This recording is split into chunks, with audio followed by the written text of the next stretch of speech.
আমৃত্যু ভালোবাসি তোকে। লেখনীতে সালমা চৌধুরী। পর্ব ২৪।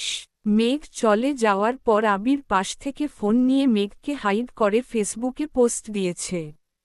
ভালোবাসি তোকে সেই পুরনো অনুভবে। এ মনের জগতে রাজকুমারী শুধু তুই। উদ্ধৃতি চিহ্ন। কেটে গেল আবিরের নির্ঘুম রাত, তবে এই রাত কষ্টের নয়। কাউকে মিস করার তীব্র অনুভূতি সারারাত ঘুমাতে দেয়নি আবিরকে। শুক্রবার ১০টার পর আবির ঘুম থেকে উঠে ফ্রেশ হয়ে বেরিয়ে গেছে বাসা থেকে। ঘণ্টাখানেক পর মেঘ সোফায় বসে টিভি দেখছিল। আবির সাদা রঙের শর্ট হাতার টি শার্ট পরেছে, শক্তপোক্ত বাহুতে টি শার্টের হাতাটা টাইট হয়ে আছে। চুল দাড়ি ছোট করে কেটে সুন্দর একটা হেয়ারস্টাইলও করেছেন। চোখে সানগ্লাস দিয়ে ড্যাশিং লুকে বাসায় ঢুকছে। মেঘের চোখ দরজার দিকে পড়তেই আবির ভাইকে দেখে বিস্ময়কর চোখে তাকিয়ে আকস্মাৎ বলে উঠল, হ্যাঁ মি মার জরুঙ্গা। আবির কাছাকাছি এসে সানগ্লাস খুলে মেঘের দিকে তাকিয়ে দুবার ভ্রু নাচাল। সঙ্গে সঙ্গে মেঘ ফিক করে উঠল। হাসির দরুন মেঘের গালে থাকা বিউটি স্পটটা স্পষ্ট প্রতীয়মান হচ্ছে। আবির দৃষ্টি সরিয়ে নিজের রুমে চলে গেছে। আবির ভাইকে দেখার পর আর টিভি দেখতেও ইচ্ছে হচ্ছে না মেঘের। তারপরও কিছুক্ষণ টিভির দিকে চেয়ে রইল। কিছুক্ষণ পর উঠে রুমের দিকে যেতে নিলে আবারও আবির ভাইকে দেখতে পেল। পেস্ট রঙের একটা পাঞ্জাবি, মাথায় টুপি দিয়ে নিজের রুম থেকে বের হচ্ছে নামাজে যাওয়ার জন্য। মেঘ ঠায় দাঁড়িয়ে তাকিয়ে রইল আবির ভাইয়ের পানে, দৃষ্টি যেন সরছেই না। আবির মেঘের কাছাকাছি এসে মেঘের চোখে দিকে তাকিয়ে থমথমে কণ্ঠে শুধাল, এখন ভালো লাগছে তো? মেঘ উপর নিচ মাথা নেড়ে চিবুক নামিয়ে বিড়বিড় করে বলল, ফিদা। মেঘ বিড়বিড় করে বললেও আবির শব্দটা স্পষ্ট শুনেছে। আবির মুচকি হেসে সহসা স্বাভাবিক কণ্ঠে বলল, আমার রুমে টেবিলের উপর তোর জন্য গিফট রাখা আছে, দেখিস পছন্দ হয় কি না। উদ্ধৃতি চিহ্ন। আবির দীর্ঘ পায়ে সিঁড়ি দিয়ে নেমে বেরিয়ে যাচ্ছে। মেইনগেট পেরিয়ে অষ্টাদশী অপলক দৃষ্টিতে তাকিয়ে আছে রাজপুত্রের গমনপথে। অধরের কোণে মৃদু হাসিটা এখনও লেগেই আছে। কয়েক মুহূর্ত পর আবিরের রুম থেকে নিজের জন্য রাখা গিফটটা নিয়ে নিজের রুমে চলে আসছে। একটা ছোট বক্স, সাথে একটা বড় বক্স। ছোট একটা চিরকুটও আছে। সংকল্প, শক্তি, সাহস এবং আত্মবিশ্বাসের সাথে জীবনের প্রতিটা চ্যালেঞ্জের মুখোমুখি হতে হবে। অনেক অনেক শুভকামনা রইল তোর জন্য। অভিনন্দন, ডিয়ার স্প্যারো। উদ্ধৃতি চিহ্ন। কয়েকবার চিরকুটটা পড়ে মেঘ শুধু স্প্যারো লেখাটার দিকে চেয়ে আছে। আবির ভাই যে স্পেশাল কোনো নামে মেঘকে সম্বোধন করেছেন তা দেখেই মেঘ খুশিতে আত্মহারা হয়ে গেছে। ছোট বক্সের রেপিং সরাতেই চোখে পড়ল লাল রঙের একটা সুন্দর বক্স। সচরাচর গোল্ডের জিনিসপত্রের ক্ষেত্রে এগুলো বেশি থাকে। বক্স খুলতেই চোখে পড়ল সুন্দর ডিজাইনের একটা গোল্ডের ব্রেসলেট। মেঘ আশ্চর্য নয়নে তাকিয়ে আছে ব্রেসলেটের দিকে।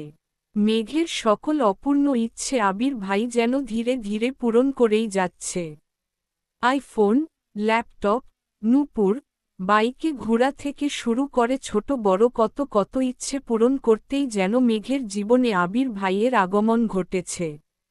ব্রেসলেট হাতে দিয়ে ঘুরিয়ে ফিরিয়ে দেখছে, ফোন নিয়ে কয়েকটা ছবিও তুলেছে। তারপর বড় বক্সটা খুলতে দ্বিতীয়বারের মতো বর্ষর শোকট খেল। 10 কালারের 2 সেট করে মোট 20 ডজন কাচের রেশমি চুড়ি বক্সে জ্বলজ্বল করছে, সাথে অনেকগুলো আংটি। মেঘ চুড়ির দিকে চেয়ে মনে মনে ভাবছে, যেই মানুষটা আমার সাথে ঠিকমতো কথায় বলেন না, উঠতে বসতে এত রাগ দেখান, থাপ্পড় মারেন, উনি এসব কিছু আমার জন্য এনেছেন। যাকে এতদিন অনুভূতিহীন ভেবে আসছি উনি আসলে এতটাও অনুভূতিহীন নয়। উদ্ধৃতি চিহ্ন। মেঘ সব কালারের চুড়ি পরে পরে ছবি তুলেছে।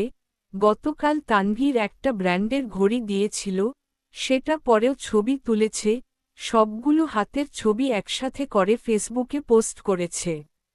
পোস্ট করার সঙ্গে সঙ্গে বন্যাকে কল করেছে। বন্যাও গোল্ডেন জিপিএ 5 পেয়েছে। গতকাল দুজনেই ব্যস্ত থাকার কারণে কথা বলতে পারেনি।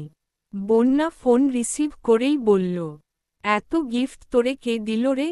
মেঘ সশব্দে হেসে বলল, আমার স্বপ্নের নায়ক।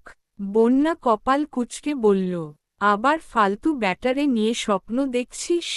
মেঘ ঠোঁট কামড়ে বলল, আমি কি করব, আমার এত ভাল্লাগে কেন ওনারে? বন্যা স্বাভাবিক কণ্ঠে বলল, সেসব বাদ দে, চল বিকেলে দেখা করি। পাখি আর মাও বলছে বের হবে। অনেকদিন দেখা হয় না ওদের সাথে। রেজাল্টের খুশিতে একটু আড্ডাও দেয়া যাবে। আসবি? মেঘ একটু ভেবে বলল, ঠিক আছে। উদ্ধৃতি চিহ্ন। আবির নামাজ থেকে এসে সকাল আর দুপুরের খাবার একবারে খেয়ে বেরিয়ে পড়েছে। আবির বের হওয়ার কিছুক্ষণ পরই মেঘ নিচে নেমেছে, হালিমা খানকে জড়িয়ে ধরে আহ্লাদি স্বরে বলছে, আম্মু একটু ঘুরতে যাই। হালিমা খান মেয়ের দিকে না তাকিয়েই বললেন, আমাকে বলছিস কেন? আমি অনুমতি দেয়ার কে? তোর ভাইরা আছে, বাপ চাচা আছে, তাদের থেকে অনুমতি নিয়ে যা। উদ্ধৃতি চিহ্ন। মেঘ হাসছে আর বলছে, তুমি বললেই হবে, আর কেউ তো বাসায় নেই। বন্যা, পাখি আর মায়াও আসবে। যাই না প্লিজ। হালিমা খান চিন্তিত স্বরে বললেন, যাবি যা, কিন্তু বেশি দূর যাস নে, আর ড্রাইভারকে বল দিয়ে আসতে। উদ্ধৃতি চিহ্ন। মেঘ ঠান্ডা কণ্ঠে বলল, গাড়ি নিয়ে বান্ধবীদের সাথে ঘুরতে যেতে আমার ভালো লাগে না। আমি রিকশা দিয়ে চলে যাব। হালিমা খান কপাল কুঁচকে বলে উঠলেন, তুই ও তো তোর ভাইদের মতোই হইতেছিস। গাড়িতে চলাচল করতে তোদের এত কি সমস্যা, বুঝি না। উদ্ধৃতি চিহ্ন। মেঘ সশব্দে হেসে নিজের রুমের দিকে ছুটে গেল। কিছুক্ষণের মধ্যে রেডি হয়ে নিচে নামল। মায়ের থেকে বিদায় নিয়ে রিকশা করে চলে গেল গন্তব্যস্থলে। ওরা তিনজন আগেই চলে এসেছে। ইচ্ছেমতো ফুচকা খেয়ে কাছেই একটা ফাঁকা মাঠে 4 বান্ধবী বসেছে আড্ডা দিতে। পড়াশোনা, পরিবারের কথার শেষে প্রেমের টপিক উঠল।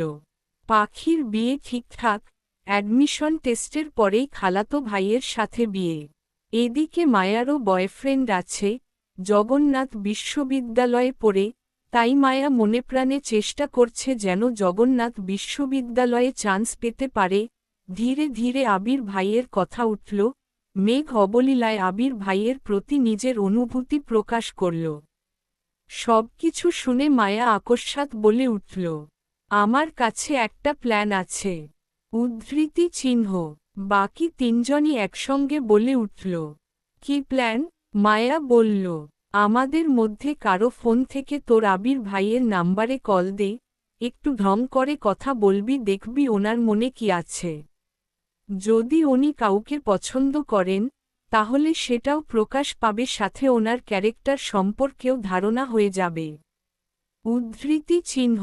মেঘ প্রথম দিকে রাজি না হলেও ওদের চাপে রাজি হল। মায়ার নাম্বার থেকেই কল দিল আবির ভাইয়ের নাম্বারে। আবির ভাই চট্টগ্রাম থাকাকালীন এই নাম্বারটা সেভ করেছিল মেঘ, কিন্তু কোনোদিন কল দেয়ার সাহস করেনি।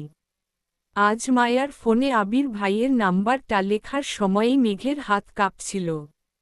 ডায়াল করল আবির ভাইয়ের নাম্বারে, ভয়ে মেঘের হাত পা ঠান্ডা হয়ে আসছে। প্রথমবার রিসিভ হল না। মায়া আর পাখি মেঘকে সাহস দিল। বন্যা নীরব দর্শক। সে চায় মেঘ ভালো থাকুক, সেটা আবির ভাইয়ের সাথেই হোক বা অন্য কারো সাথে যে মেঘকে ভালো রাখবে। দ্বিতীয়বার কল দিয়েছে, কয়েকবার রিং হওয়ার পর রিসিভ হল। লাউডস্পিকার দিয়ে মেঘ রোমান্টিক মুডে ডাক দিল, জান? আবির কপাল কুঁচকে প্রশ্ন করল, কে? মেঘ ভ্রুক গিলে আহ্লাদি কণ্ঠে বলল, আমি তোমার বউ। উদ্ধৃতি চিহ্ন। আবির মুচকি হেসে উত্তর দিল, হ্যাঁ জান, বলো। উদ্ধৃতি চিহ্ন।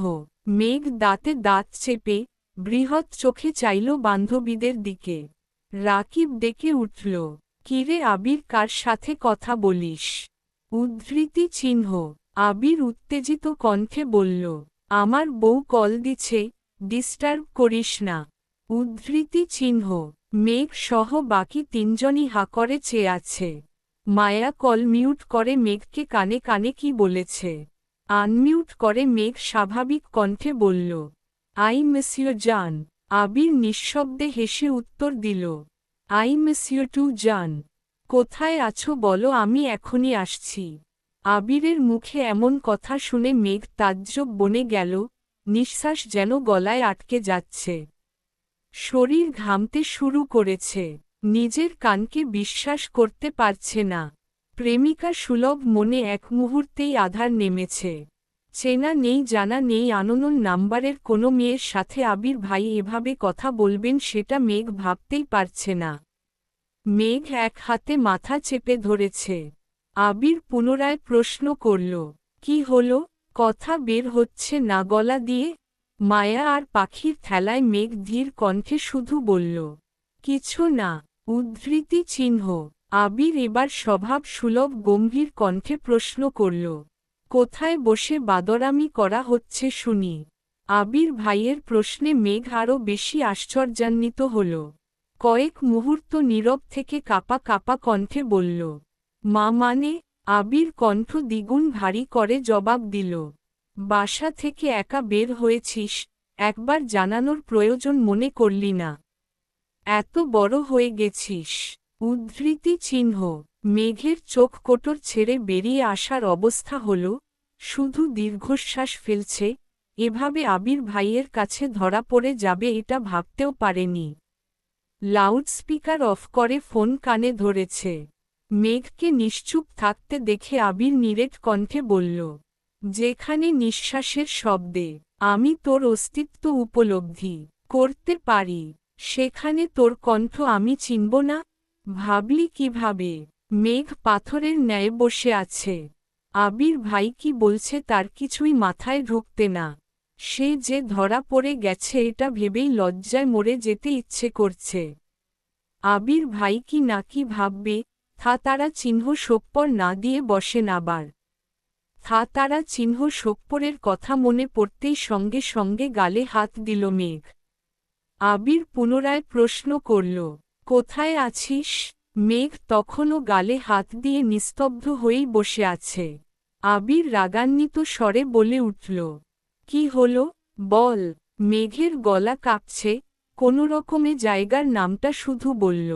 আবির স্বাভাবিক কণ্ঠে জানাল, আমি কিছুক্ষণের মধ্যে আসছি। উদ্ধৃতি চিহ্ন। বলেই কলটা কেটে দিল। আবির ভাই কল কাটতেই অষ্টাদশী আকাশের পানে চেয়ে বড় করে দীর্ঘশ্বাস ছেড়ে বলল, আল্লাহ বাঁচাও আমায়। আর জীবনে এমন কাণ্ড করব না। এবারের মতো বাঁচিয়ে নাও। বন্যা চিন্তিত স্বরে শুধাল, কি হচ্ছে? বকা দিছে? পাখি আর মাও অবুঝের মতো চেয়ে আছে। মেঘ এপাশ ওপাশ মাথা নেড়ে জানাল, কিছুক্ষণের মধ্যে আসবে। দোয়া কর যাতে মাতারা চিহ্ন ইর না খায়। উদ্ধৃতি চিহ্ন। এই কথা শুনে পাখি, মায়া আর বন্যাও তটস্থ হয়ে গেছে। সবাই চিন্তায় পড়ে গেছে। ফাজলামো করতে গিয়ে এভাবে সিরিয়াস হয়ে যাবে ভাবতে পারেনি। কিছুক্ষণের মধ্যেই একটা বাইক এসে থামল রাস্তার পাশে। সেই নামাজের সময় পরা পাঞ্জাবিটা দেখেই মেঘ চিনতে পারল। মেঘ সেদিকে চেয়ে দাঁতে দাঁত চেপে ভয়ে ভয়ে বলল, আবির ভাই। বাকি তিনজনের নজর পড়ল সেদিকে। আবির বাইক থেকে নেমে বাইকের সাথে হেলান দিয়ে দাঁড়িয়ে হেলমেট খুলছে।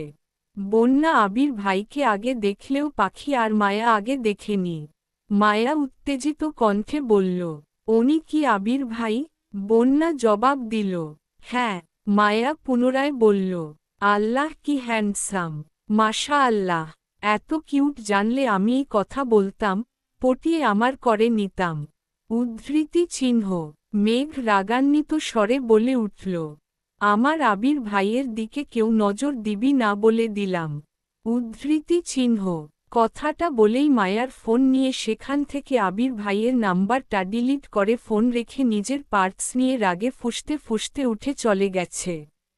মেঘের এমন কাণ্ডে পাখি আর মায়া দুজনেই হাসছে। কিন্তু বন্যা স্তব্ধ হয়ে চেয়ে আছে মেঘের দিকে। আবির ভাইয়া কিভাবে রিয়েক্ট করবেন সেটা দেখতে ব্যস্ত বন্যা। মেঘ আবিরের কাছাকাছি আসতেই আবির তীক্ষ্ণ দৃষ্টিতে মেঘের দিকে চাইল, ক্রোধিত মুখশ্রী দেখে আবির কপাল গুটাল। মেঘের সরু নাকের ডগা ফুলে উঠেছে, ঘামে চিকচিক করছে মুখ, সাথে লাল হয়ে আছে দুগাল। মেঘ কাছাকাছি আসতেই আবির ঠান্ডা কণ্ঠে শুধাল, রাগ উঠেছে কেন? আরও আড্ডা দিলে যা, আমি ওয়েট করছি। সমস্যা নেই। উদ্ধৃতি চিহ্ন। মেঘ রাগে ফুঁসতে ফুঁসতে উত্তর দিল, আড্ডা দিব না, চলে যাব। উদ্ধৃতি চিহ্ন। আবির চিন্তিত স্বরে বলল, কি হয়েছে? কে কি বলছে? উদ্ধৃতি চিহ্ন। মেঘ মনে মনে বলছে, আপনার উপর কারো নজর আমি সহ্য করতে পারব না। উদ্ধৃতি চিহ্ন। আবির ঠান্ডা কণ্ঠে শুধাল, চলে যাবি? মেঘ উপর নিচ মাথা নাড়ল। আবির নিজের হেলমেটটা মেঘকে নিজের হাতে পরিয়ে দিচ্ছে। মেঘ ভ্রু কুঁচকে আবির ভাইয়ের দিকে চেয়ে প্রশ্ন করল, এটা তো আপনার হেলমেট, আমায় দিচ্ছেন যে? আবির ভারী কণ্ঠে উত্তর দিল, রাকিবের হেলমেট নিয়ে আসছি, আমি এইটা পরব। উদ্ধৃতি চিহ্ন। এই দৃশ্য তিন বান্ধবী অবাক চোখে দেখছে। বন্যা এবার স্বস্তির নিঃশ্বাস নিচ্ছে। আবির ভাইয়া রিয়েক্ট করেননি সেই অনেক। পাখি হাসিমুখে বলছে, মেঘ ওনাকে পেলে সত্যিই অনেক হ্যাপি থাকবে। দোয়া করি মেঘ যেন ওনাকে পেয়ে যায়। উদ্ধৃতি চিহ্ন। মায়া ও সঙ্গে সঙ্গে তাল মেলাব। কয়েক মুহূর্ত পর আবির বাইক স্টার্ট দিয়ে চলে গেল। ওরা তিনজন ও যে যার বাড়ির উদ্দেশ্যে রওনা দিল। আবির মেঘকে একটা ভালোমানের হেলমেটের আউটলেটে নিয়ে গেছে। মেঘকে লেডিস হেলমেট পছন্দ করতে বলে আবির সাইডে বসে আছে। মেঘ ঘুরে ঘুরে দেখছে, অনেক ঘুরে তিনটা হেলমেট নিয়ে হাজির হলো আবিরের সামনে। ছোট করে প্রশ্ন করল, কোনটা নিব? আবির তিনটা হেলমেট পাশে রেখে ভারী কণ্ঠে বলল, আমার জন্য পছন্দ করে নিয়ে আয়। মেঘ আহাম্মকের মতো চেয়ে আছে, নড়ছেও না জায়গা থেকে। আবির কপাল কুঁচকে তাকালো, গম্ভীর কণ্ঠে বলল, কি বললাম আমি? মেঘ চুপচাপ চলে গেল। অনেক খোঁজে দুটা নিয়ে আসছে। আবির সবগুলো হেলমেট ভালোভাবে দেখে প্যাকিং করে দিতে বলল। মেঘ বিস্ময় চোখে চেয়ে কোমল কণ্ঠে বলল, এত হেলমেট নিয়ে কি করবেন? হেলমেট তো একটা হলেই হয়। উদ্ধৃতি চিহ্ন। আবির চোখ রাঙিয়ে মেঘের দিকে চাইল। মেঘ সঙ্গে সঙ্গে চিবুক নামালো গলায়। মনে পড়ে গেল হিজাব কেনার ঘটনা। মনে মনে বলছে, কি মানুষ রে বাবা, আমি কনফিউজড হয়ে ওনার কাছে এনেছি আর উনি পছন্দ না করে সবগুলোই নিয়ে নিলেন। আমি যদি জানতাম উনি পাঁচটায় নিয়ে নিবেন তাহলে আমি দুইটা হেলমেটই বেছে নিয়ে আসতাম। হেলমেট কিনে বের হয়ে আবির ভারী কণ্ঠে শুধাল, কাচ্চি খাবি? মেঘ স্বাভাবিক কণ্ঠে উত্তর দিল, হাবিজাবি অনেক কিছু খেয়েছি, এখন আর কিছু খেতে ইচ্ছে করছে না। উদ্ধৃতি চিহ্ন। আবিরও আর কথা বাড়াল না। মেঘকে বাসার সামনে নামিয়ে নিজের মতো চলে গেছে। মেঘ হেলমেটগুলো আবির ভাইয়ের রুমে রেখে নিজের রুমে এসে রেস্ট নিয়ে পড়তে বসেছে। বেশ কিছুদিন চলে গেছে। মেঘের পড়াশোনার চাপ বেড়েছে। বিভিন্ন বিশ্ববিদ্যালয়ের আবেদন ছাড়ছে, ভর্তি পরীক্ষা ঘনিয়ে আসছে। পড়াশোনার ব্যস্ততার মাঝেও রোজ নিয়ম করে আবির ভাই অফিসে যাওয়ার সময় এবং রাতে ফেরার সময় বেকনিতে দাঁড়িয়ে দেখে। আবিরও অফিসের কাজে ব্যস্ত হয়ে পড়েছে। চারদিক সামলাতে যথারীতি হিমশিম খাচ্ছে। একদিন মেঘের কাচ্চি খেতে খুব ইচ্ছে করছে। তানভীর ভাইয়া নির্বাচনের কাজে ব্যস্ত, তাই ফোন দিতে সাহস হচ্ছে না। মিমের কাছে গিয়ে বলাতে মিম সঙ্গে সঙ্গে বলে উঠল, ভাইয়াকে বলো নিয়ে আসতে। উদ্ধৃতি চিহ্ন। মেঘ ঢুক গিলে বলল, আমি বলতে পারবো না, তুই কল দিয়ে বল। উদ্ধৃতি চিহ্ন। মিম ভয়ে ভয়ে জানালো, আমি বলবো। মিম টেলিফোন থেকে আবিরকে কল দিল। আবির রিসিভ করতেই মিম বলল, আসসালামু আলাইকুম ভাইয়া। উদ্ধৃতি চিহ্ন। আবির স্বাভাবিক কণ্ঠে উত্তর দিল, ওয়ালাইকুম আসসালাম। কিছু বলবি? মিম আকস্মাৎ বলে উঠল, আপুর কাচ্চি খেতে ইচ্ছে করছে। উদ্ধৃতি চিহ্ন। মেঘ রাগে মিমের দিকে তাকিয়ে দাঁতে দাঁত চেপে কিরমির করে বলছে, তুই আমার কথা বললি কেন? আবির কণ্ঠ ভারী করে প্রশ্ন করল, মেঘ কোথায়? উদ্ধৃতি চিহ্ন। মিম মৃদু হেসে বলল, এখানেই আছে। আবির রাগান্বিত কণ্ঠে বলল, ওর কি ফোন নেই, নাকি ও কথা বলতে পারে না? তোকে দিয়ে বলাতে হয় কেন? ধমক শুনে মেঘ সঙ্গে সঙ্গে চোখ বন্ধ করে দুহাতে কান চেপে ধরল যাতে আবির ভাইয়ের বাকি কথা শুনতে না পারে। আবির গম্ভীর কণ্ঠে পুনরায় বলে উঠল, ওর কাছে ফোন দে। উদ্ধৃতি চিহ্ন। মিম ভীত স্বরে বলল, আপু চোখ কান বন্ধ করে বসে আছে। উদ্ধৃতি চিহ্ন। আবির দীর্ঘশ্বাস ছেড়ে রাগ হজম করে বলল, ওর কান থেকে হাত সরিয়ে ফোনটা ওরে দে। মিম যথারীতি তাই করল। মেঘ ভয়ে ভয়ে ফোন কানের কাছে নিল।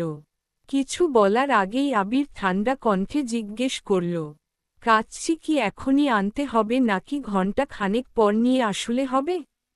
মেঘ বিস্ময় চোখে তাকালো মিমের দিকে, ভেবেছিল না জানি কত বকা খাবে কিন্তু ঘটল পুরো উল্টো। মেঘ স্বাভাবিক কণ্ঠে উত্তর দিল, পরে আনলেও হবে। উদ্ধৃতি চিহ্ন। ঘণ্টা দুয়েক পর মেঘ রুমে বসে ইয়ারফোন দিয়ে গান শুনছিল। এর মধ্যে আবির বাসায় এসেছে। গানের সাউন্ডে বাইকের শব্দও শুনেনি মেঘ। আবির মিমকে 2 প্যাকেট দিয়ে বাকি একটা কাচ্চির প্যাকেট নিয়ে মেঘের রুমে গেল। হঠাৎ আবির ভাইকে দেখে মেঘ ভূত দেখার মতো চমকে উঠে কান থেকে ইয়ারফোন খুলে ফেলল। আবির কাচ্চির প্যাকেট মেঘকে দিয়ে শক্ত কণ্ঠে বলল, তোর ফোনটা দে। উদ্ধৃতি চিহ্ন।